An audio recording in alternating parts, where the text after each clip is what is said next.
Momento de preguntas tal vez. Momento de preguntas tal vez de mi amigo y compañero Nicolás Ventieri, el aire es suyo. Gracias, Leito. Bueno, vamos a hablar de la adopción en Argentina. El otro día, preparando algo de laburo para el segundo cuatrimestre, me encontré con una historia que desconocía y que me llamó la atención. Es sobre Benito Quinquela Martín. Creo que todos conocemos, ¿no? Al artista que Claro. pintó y nos hizo ver el barrio de la Boca. De la República, de la ONU. Sí, señora. Bueno, no les voy a hablar de su obra, pero sí de su vida, porque acá aparece un dato que no conocía y quiero compartirlo con ustedes a ver si lo conocen. Benito Quinquela Martín habría nacido en 1890. Y digo habría porque vivió sus primeros 7 años en la Casa de Niños Expósitos. Contemos brevemente qué es la Casa de Niños Expósito. Bueno, primero fue creada en 1779 en la ciudad de Buenos Aires. Igual hay en muchas ciudades, muchos pueblos, muchas regiones de América Latina, incluso también de España. Fue creada en 1779 en la ciudad de Buenos Aires, hoy Alsina y Perú, en el barrio de Montserrat, con el objetivo de darle hogar a niños, niñas abandonados y abandonadas. Y fue creada porque la situación de estos bebés abandonados en aquella época, a fines del siglo XIX, se hizo insostenible según lo que nos llegan de la información, ¿no? Las fuentes que nos llegan de aquella época. Lo que esta casa realizaba era justamente adoptar a estos niños, tomar a estos niños que eran abandonados y eran criadas adentro por nodrizas hasta luego ser dados en adopción. Imagínense una casa con un frente que tenía una especie de dispositivo giratorio en el que desde el anonimato las personas podían dejar ahí a los niños y a las niñas. Como les decía, eran recibidos en el interior por nodrizas que cuidaban de ellos y ellas hasta ser entregados en adopción. Y funcionó hasta 1892, es decir, 2 años después del nacimiento de Benito Quinquela Martín, que yo le dije que había sido aproximadamente en 1890. Les decía que su fecha de nacimiento es incierta, aunque sí sabemos cuándo llegó a la Casa de Niños Expósitos. El 20 de marzo de 1890 fue ahí dejado con una nota que decía, acá la traje, este niño ha sido bautizado con el nombre de Benito Juan Martín. Bueno, 7 años después fue adoptado por el matrimonio Chinchelia, su madre Justina Molina y su padre Manuel Chinchella, que era oriundo de Italia. Llega al Río de la Plata, Manuel Chinchella, y fue su apellido castellanizado por Quinquela. De ahí justamente el famoso apellido que todos conocemos. Y claro, esta historia me despertó la curiosidad sobre la adopción en nuestro país. Y les traje algunas palabras de protagonistas y sobre todo las leyes que se sancionaron en la Argentina sobre esto. ¿Por qué les traje leyes? Porque yo creo que reflejan el espíritu de varias épocas. Yo no digo que sea todos los espíritus, no es que todas las personas crean lo que dice la ley, pero al menos sí refleja el espíritu de una época. Y por supuesto que no todo es ese espíritu, aunque muchas veces, más allá de las leyes, es ver las discusiones que hay detrás de las leyes y muchas veces hay actas y demás. Yo todo eso no pude traer, pero sí les quise traer leyes para que entendamos un poco cómo fue pensada, al menos desde el plano legislativo, la adopción en la Argentina. El primero que habló de esto fue el diputado socialista Alfredo Palacios. De hecho, escribía mucho en el diario Crítica, él. Y de hecho, el diario Crítica en el año 44 había organizado una serie de notas bajo el título de ¿por qué no tenemos una ley de adopción que dé padres a los niños huérfanos y abandonados? Y miren lo que escribió Palacios en esa nota que había organizado el diario Crítica. La prensa argentina debe iniciar una campaña a favor de la adopción. La innumerable cantidad de huérfanos que dejó el terremoto de San Juan así lo exige. Claro, acá la cuestión de la adopción tiene que ver con algo extraordinario, un fenómeno natural que había dejado a muchos niños y niñas huérfanas, y de ahí que sale justamente a decir esto mismo Alfredo Palacios, que antes del 44, que es de esto que yo les leí, había presentado un proyecto de ley en el año 1943, aunque van a pasar varios años hasta la primera ley que conocemos sobre la adopción en la Argentina, que es del año 48. ¿Sí? Esa es la primera ley que conocemos en la Argentina. A partir de ese momento, el Estado comienza a intervenir y a regular esta cuestión. O sea, antes existía, como yo le decía, la Casa de Niños Expósitos, sociedades de beneficencia, patronato de la infancia, pero eran voluntades más que nada individuales o de algunas personas. Muy informal. Digamos. Exacto. Y la ley viene un poco a formalizar y que el Estado precisamente intervenga en esta cuestión. Según la ley, la adopción era una institución cuyo objetivo era proteger a los menores huérfanos abandonados o desamparados y, escuchen esto, un método eficaz para frenar la posible desviación y o criminalidad a la que se exponía la infancia abandonada. Claro, para aquellas personas de aquella época y aquellos que sancionaron esta ley, mejor dicho, que eran los más ricos de la época además, ¿no? La infancia sin una familia era un caldo de cultivo para la criminalidad. Lo que es interesante de esta ley es que planteaba que la adopción no era simplemente dar asistencia a alguien. De hecho, en las discusiones que son muy interesantes sobre la ley se debatió si era caridad o solidaridad social. El Estado en realidad lo que hacía era crear la posibilidad de que existiera una familia legal y no solamente una familia natural. Y eso es muy interesante porque cambia un poco la concepción de cómo previamente se había pensado la adopción en Argentina. Entonces ya en el año 48 tenemos una ley sobre adopción en la Argentina. Tenemos otra ley en la Argentina que es del año 71, que se sancionó la ley 19.134, ¿sí? Que fortaleció, entre otras cosas, las prácticas sociales de robo y apropiación de niños, niñas y adolescentes que fueron muy característicos de la última dictadura del 76. Fíjense lo que decía sobre la adopción plena. Pero esta ley es previa. Esta es del 71, la primera es del 48 que yo les decía. Y esta del 71 decía sobre la adopción plena lo siguiente. De hecho, ahora aprendemos qué es adopción plena, qué es adopción simple. El adoptado deja de pertenecer a su familia de sangre y se extingue el parentesco con los integrantes de esta, así como todos sus efectos jurídicos. Claro, como vos decías, la ley del 71, pero colaboró en esto mismo que pasa en el 76, que es la apropiación de niños, niñas y adolescentes, por la letra de la ley. O sea, incluso cambia el nombre y apellido original por el de sus adoptantes, o sea, borra la historia del sujeto, ¿no? Del sujeto, en este caso, que iba a ser adoptado. O sea, era borrar la historia, la razón por la cual ese niño, niña o adolescente era adoptado o era adoptada. Incluso la ley hacía una distinción entre adopción plena y simple. Ya sabemos que es la plena, ¿no? Un poco borrar la familia original, digamos, y borrar de esa historia. Y sobre la adopción simple, que es la que permite tener algún vínculo con esa familia original, o al menos conocer ese pasado, decía la ley que era confusa. O sea, en teoría no suprimía los lazos con la familia original, pero solo la podía conceder un juez que adoptara un criterio. Y no sabemos cuál era ese criterio. Con lo cual quedaba conformada la adopción plena como la más importante y fundamental para ese entonces. O sea, bajo una idea de adopción se escondieron situaciones de sustracción de niños, como yo les decía. Pero tenemos un par más.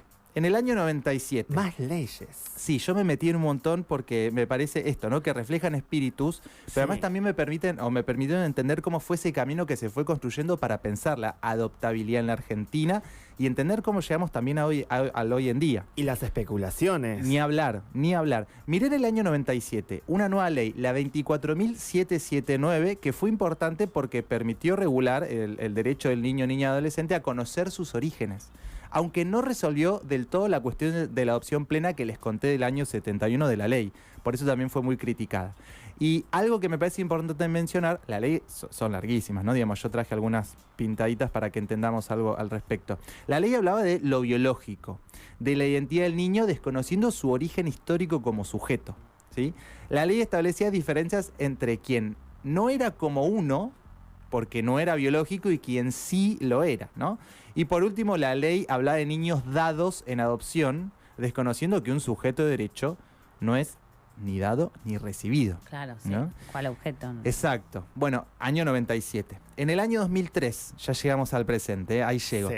Tenemos la sanción de la ley 25.854 que crea la Dirección Nacional del Registro Único de Aspirantes a Guarda con fines adoptivos. ¿Sí? Sí. A partir de la cual nació el nuevo paradigma de la adopción y que tiene que ver con poner en el centro de la escena el interés del niño y que se cumplan todos sus derechos. O sea, cambia completamente la concepción de cómo se venía pensando. ¿Y por qué es importante, este registro, digamos? Por algunas cosas que acá les traje y que las voy a enumerar de la siguiente manera. La primera de ellas tiene que ver con, digamos, pone en el eje la adopción bajo un sentido laico, universalista y democrático, ¿sí? Porque hay un registro ahora, ¿no? Que permite además la transparencia del sistema e igualar oportunidades de todos los postulantes a guarda con fines adoptivos del país. Porque lucha contra el comercio de niños y niñas y porque además proporciona a los jueces una lista centralizada, íntegra y segura de aspirantes admitidos. ¿sí? Por eso es importante ese registro. Y por último, en el 2014 se sancionó la ley 26.994, larguísima también, pero en el artículo 594 aparecen las ideas que van a regir hoy sobre la adopción. Entonces vuelvo a la pregunta original. ¿Qué es la adopción y qué es la adopción hoy? Es el sistema que les permite a las niñas, niños y adolescentes tener una familia que les brinde afecto y cubrir sus necesidades materiales cuando no lo puede hacer su familia de origen. Y tienen derecho a conocer el expediente de adopción y los datos sobre su identidad y familia de origen. Ese es el paradigma con el que hoy recorremos un poco la legalidad en Argentina. La idea tampoco es hacer un repaso por todas las leyes, por todos los incisos, porque solamente quería hacer una pintada de cómo fue pensado a lo largo del siglo XX. Pero también me interesa y tengo mucha ganas de compartirles experiencias de vida e historias detrás de todo esto. Por eso en la semana me comuniqué con Mariano Quiroga, quien integra el colectivo Adopten Niñes Grandes, y trabajan hace tiempo ya para, entre otras cosas, desmitificar, concientizar y acompañar el proceso de adopción de las personas que tienen ese deseo. En este primer audio nos cuenta de qué se trata este colectivo y por qué Niñes Grandes. Lo escuchamos. Bueno, Adopten Niñes Grandes surge, yo creo que primero como una necesidad de acompañarse en el tránsito de la adopción, y se fueron poniendo en contacto distintos padres y madres que habían adoptado de distintas maneras para compartir experiencias, para acompañarse, pero también para llevar adelante una campaña de desmitificación, de concientización, de desromantización también de la adopción. Hay muchos mitos y creencias, ¿no?, alrededor del tema que no ayudan a que se fomente más la adopción, a que se informe de manera más concreta, a que la gente, digamos, que se anime más a adoptar. Desde ese punto de partida se enfocó en los niños grandes, en las niñas grandes, justamente porque son la mayoría de los que están en situación de adoptabilidad.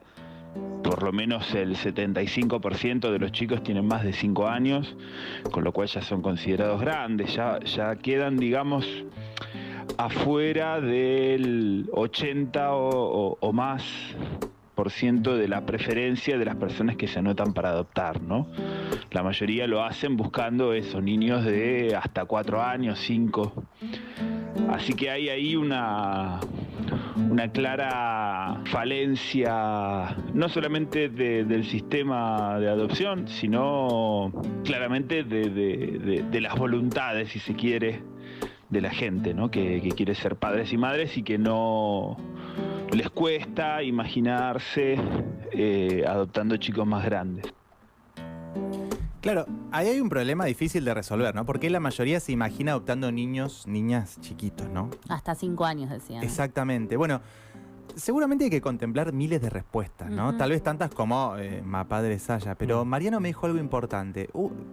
A ver, parece un detalle. Yo quiero decir que aprendí un montón, no solo de esto en particular, sino de muchas cosas que uno viene pensando y que Mariano las puso muy bien en palabras y que a mí me sirvió también un montón. Y me dijo algo muy importante. Un bebé o un chico chiquito tiene un pasado también. Claro. Quiero decir, parece una obviedad, pero que alguien te lo diga y te lo explique de esa forma, uno dice, claro, por supuesto, pero hay que entender precisamente el trasfondo de ese argumento. Y tendrá derecho también a conocer ese pasado, eventualmente. No es que porque tiene un año no tiene un pasado. Sí, también en esto que él mencionaba en relación a los mitos y las creencias, sí, creo que existe, ¿no? Como esa creencia de si viene un bebé, o sí, cuanto más chiquito, más lo puedo hacer, claro, a mi modo, ¿no? Claro.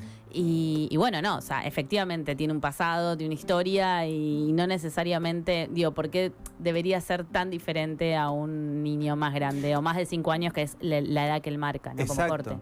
Y pasa algo que es cuando vos cambias la concepción y empezás a pensar que quienes son los protagonistas son los niños. Claro. Ahí cambia esa visión de, niño chico, ¿no? Digamos, pero también me decía algo que es muy importante. Decía también, las niñas grandes pueden dialogar, pueden conversar Claro. sobre cómo se quieren relacionar, qué expectativas tienen de los futuros padres, madres y demás.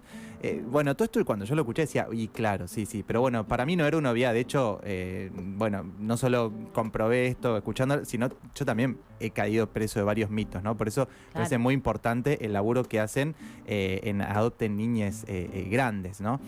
Por eso digo, es fundamental ese laburo y para mí se resume en una palabra que es acompañar. Y acompañar en un proceso que es largo, que puede ser tedioso a veces y que tiene sus complejidades. Yo ahí les sugiero que visiten su página web, que es www.adoptenninesgrandes.ar y van a encontrar, entre muchas otras cosas, una publicación de acceso gratuito que permite conocer un poco más sobre todo esto para que justamente el proceso sea más llevadero. Proceso que, insisto, no es fácil.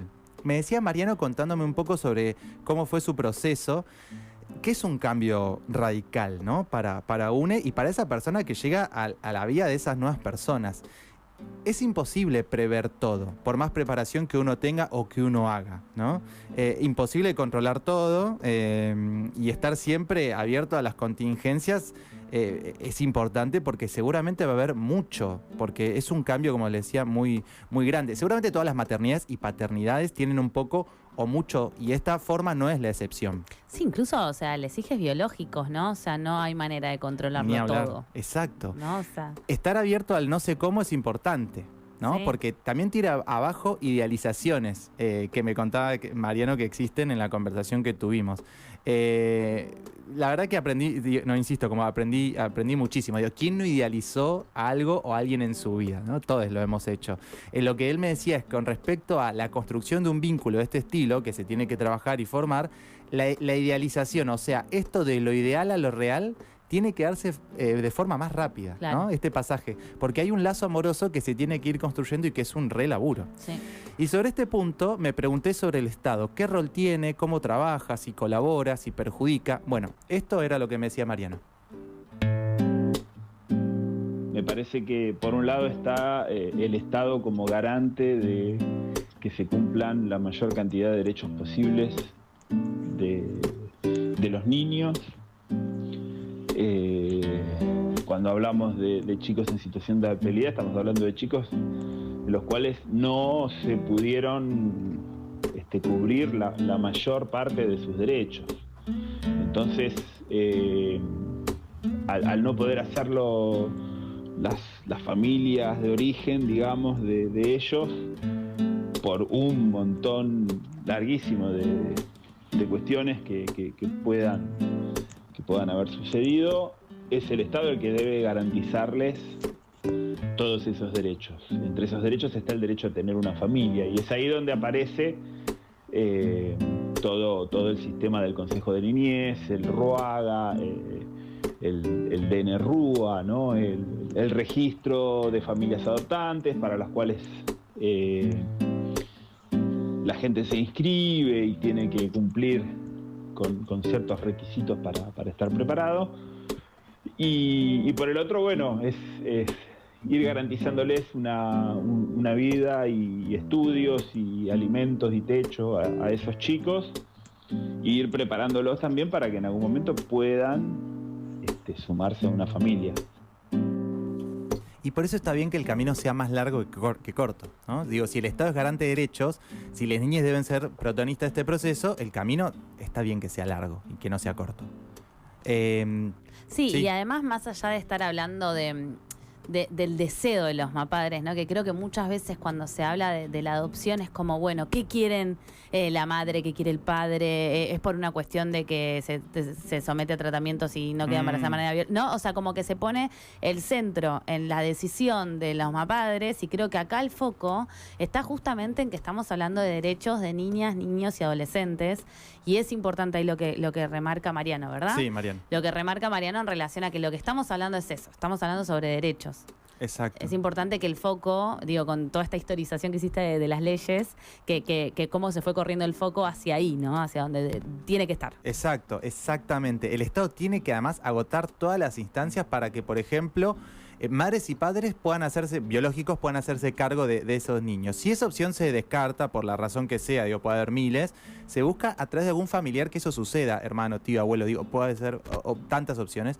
Por eso el proceso es largo y no está ni bien ni mal, es como está planteado la ley, ¿no? Digamos, después hay muchas interpretaciones, críticas y demás. Pero me decía algo con respecto a lo que decías, Mariano me decía que el trabajo es por y para las niñas. O sea, es darle una familia a las niñas. De hecho, tal vez parezca una pavada, pero este colectivo se llama Adopten Niñes Grandes y no se llama Sean papás o mamás de. Claro. ¿No? Me parece que es toda una definición de cómo está pensado. Y así lo explicaba mucho mejor Mariano. Yo creo que ahí el gran tema es lograr que la gente que se inscribe para adoptar pueda entender que la prioridad es darle una familia a los niños, ¿no? O sea, que ellos puedan ser hijos está por delante de que nosotros podamos ser padres. Si bien va de la mano y es algo que va junto, hay que poder, yo creo que hacer ahí algún tipo de trabajito interno, si se quiere, en la conciencia, en el corazón, para entender que cuando uno adopta, lo que se está produciendo en términos legales, en términos sociales, es darle una familia a ese chico, chica, adolescente. Bueno, este es uno de los tantísimos testimonios de personas que adoptaron niñes grandes. Y sí, como venimos hablando, quienes son y deben ser protagonistas son las infancias, las niñas. Esa es la prioridad, que las niñas pueden ser hijes. Como me dijo Mariano, al contactarme con él para la entrevista, yo le escribí un martes, a la tarde le envié las preguntas y a la noche me dijo, dale, perfecto. Me dijo, mañana cumpleaños la chiquita, así que no te va a poder responder, pero a partir del miércoles te respondo con gusto. Porque como les dije recién, protagonistas les niñes y otras cosas pueden esperar. No.